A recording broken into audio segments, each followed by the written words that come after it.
Flaviana Aparecida, paixão. Cidinha. Cidinha. Não, eu acho que esse hoje é um programa tão profundo e tão denso, porque é engraçado a gente tender a achar que a pequenez nesse universo gigantesco é algo pejorativo. Porque a gente cresce se sentindo sempre muito importante e às vezes o centro de um universo. Às vezes você pode ser o centro da sua casa, da sua família, daquele microcosmos. E você tende a levar isso para sua vida.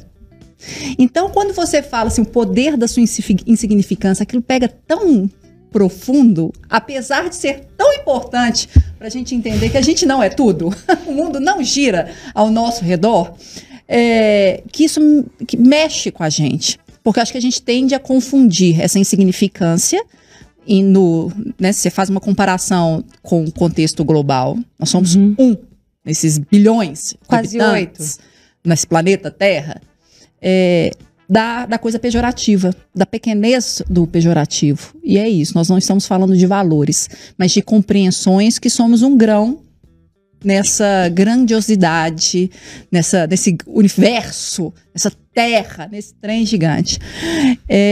Só que eu vou te falar uma coisa, tá, Renata Zaccaroni? Oi. A compreensão da minha pequenez diante desse todo, ela é muito recente. Olha. Uai, claro, eu me achava, sempre me achei foda. Eu achava que eu era... que eu sou importante. Você parou de achar, né? Que eu sou mais importante daquele momento, daquele ambiente. Por conta disso, eu acho que assim, eu não sei a que eu vou atribuir isso, se é, enfim, a sociedade, se é criação, se é educação, mas você não cresce achando que você é pequeno. Não. Pelo contrário, eu preciso preencher espaços. Né? Fora que assim, né, criança, né, um parênteses, né, quando a criança tem 5 anos, a gente já fala, você é grande, você já é um rapazinho, a gente sempre tá querendo crescer. Eu lembro que quando eu era nova, eu sempre quis ter mais idade do que eu tinha. Hoje eu tô tão satisfeita com a minha idade, mas assim, não quero mais. Mas sabe uma coisa, eu acho que a gente é estimulado a preencher espaços, a estar presente, a ser, sabe, assim, quando você se reconhecer, parece que é antagônico ao fato, se reconhecer pequeno, é antagônico ao fato de crescer. São coisas completamente diferentes. Mas você é criado, você está numa sociedade que você precisa estar presente, você precisa se mostrar, você precisa ter habilidades, você precisa ter competências, você precisa. Então reconhecer essa pequenez é quase que um caminho inverso ao de eu estar em todos esses espaços, procurar sempre estar... são coisas completamente diferentes.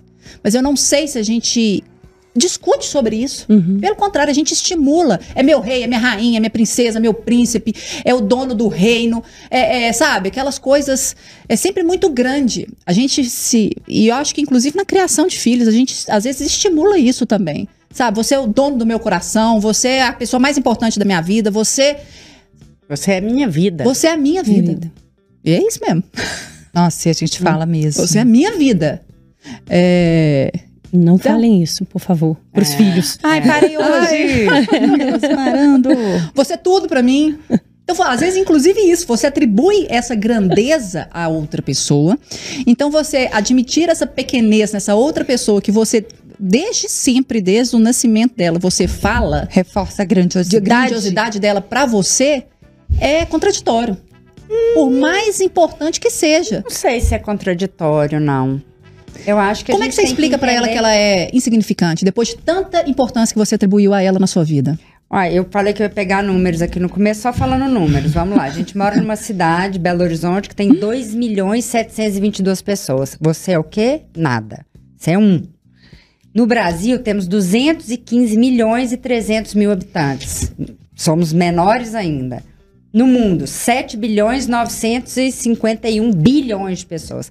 E somos apenas uma galáxia. Segundo o telescópio Hubble, existe 1 trilhão de galáxias. Quem somos nós, Flaviane? Mas aí você está falando da grandiosidade. Mas eu acho que estou falando agora do nosso microcosmos. Não, ok, mas eu acho que é isso que a gente tem que entender. Porque eu acho que, como a Zaca falou, a gente não perde o valor por ser insignificante. Né? Então, você é importante para mim, mas para o mundo, não. Quem falou? Depende. Pois é. Depende. O mundo tá falando. É isso que a gente tem que entender, que a gente é muito importante pra quem tá perto da gente, né? Porque é isso, porque você falar que você é insignificante, você não é nada, é mentira, não é isso também. Não são os extremos. A pessoa nem é tudo, nem é nada. Ela é muito importante para as pessoas que estão em volta dela, né? Que eu acho que o complexo disso é falar assim, seja a mudança que você quer ser no mundo, mas eu sou um. Então tem muita gente que fala, se eu fizer isso, não muda nada. Muda, né? Claro. Muda porque quem tá do seu lado vai ver, se é um exemplo, e aquilo você vai replicando, plantando aquilo que você acredita, os seus valores e tudo. Mas realmente, na hora que você vê no mundo mundial, na galáxia, gente, Mário Sérgio Cortella, desde que eu escutei ele falando isso numa palestra que ele deu, eu estava olhando aqui, acho que foi em 2016, que ele dá todos esses exemplos de números. Ele fala, somos um subtreco do subtroço. O dia que a gente aceitar essa insignificância no mundo, mas não tirando o nosso valor, o mundo vai ser outro. A gente se acha o centro do universo. Uhum. Não é o centro da família. A Mariela falando parece que é muito simples, né? Você equacionar Não, algo... nada simples, filha. Custou muito dinheiro pra eu chegar a essa conclusão, assim. Nossa, muito dinheiro, muita terapia. Mas, pois é, Camila, eu queria te trazer, inclusive, para nos ajudar a fazer essa compreensão. Porque há uma confusão na compreensão dessa insignificância. Ai, não vai demorar, não vai explicar tudo não, viu, gente? Mentira, vai fazer terapia. É verdade, não é, Camila? Eu explicar alguma coisa eu vou, mas assim, o entendimento já é algo diferente de a gente ter uma explicação.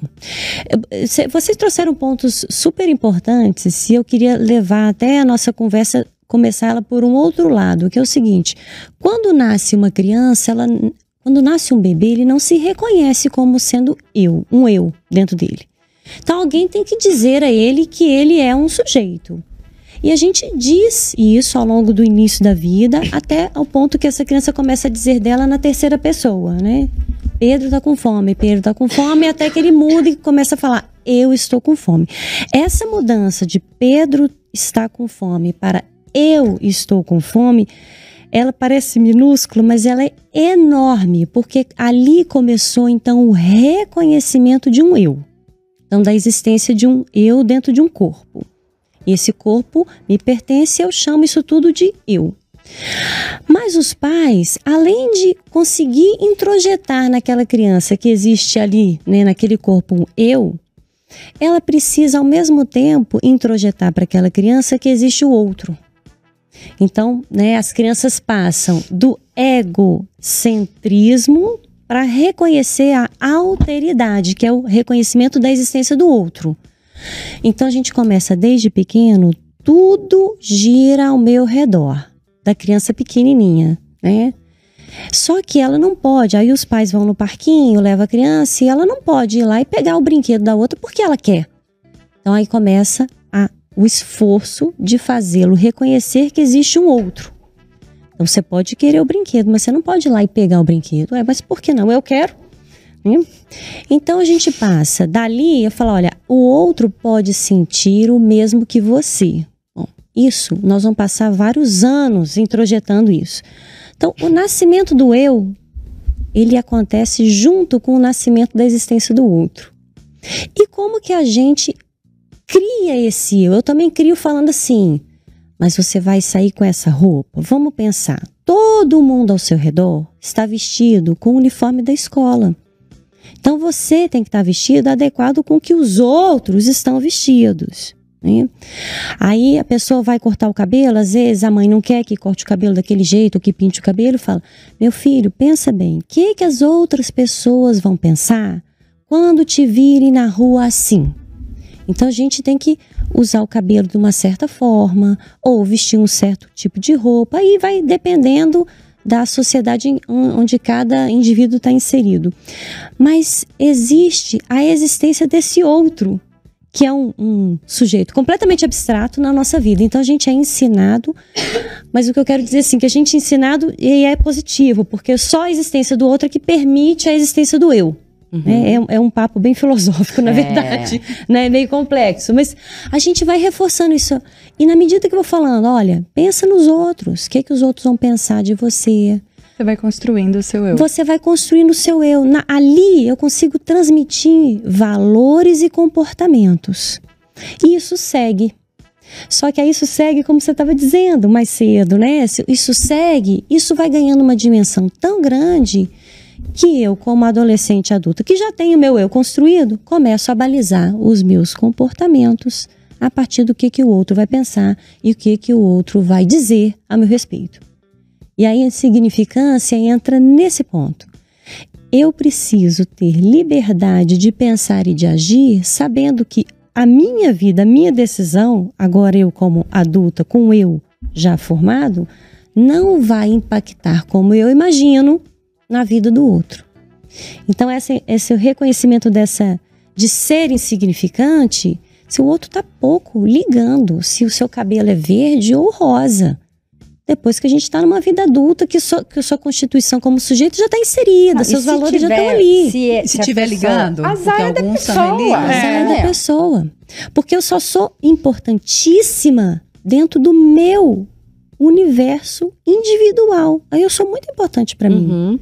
E aí a gente pode fazer o exercício que é o seguinte, assim, se, né, o dia que a gente não estiver mais aqui, né, que a gente morrer, quem de fato vai sentir falta? Talvez só aquelas pessoas muito, muito próximas. Se você tiver boas relações com seus filhos, seus parentes, aqueles, e ponto. Às vezes no trabalho da gente, a gente se acha tão importante, né? Eu sou professora universitária, minhas salas de aula tem 100 alunos. Eles estão indo ali para assistir uma aula do professor. Se fosse eu, fosse outro, eu entro sempre pensando assim, se fosse eu, fosse outro, eles iam estar ali, assim. Não tem tanta importância assim. Mas individualmente, quando o meu eu olha para si, eu sinto essa importância em mim, apenas. Dessa forma eu também libero o outro, que isso é muito legal. Eu libero o outro de ser tão importante assim para mim.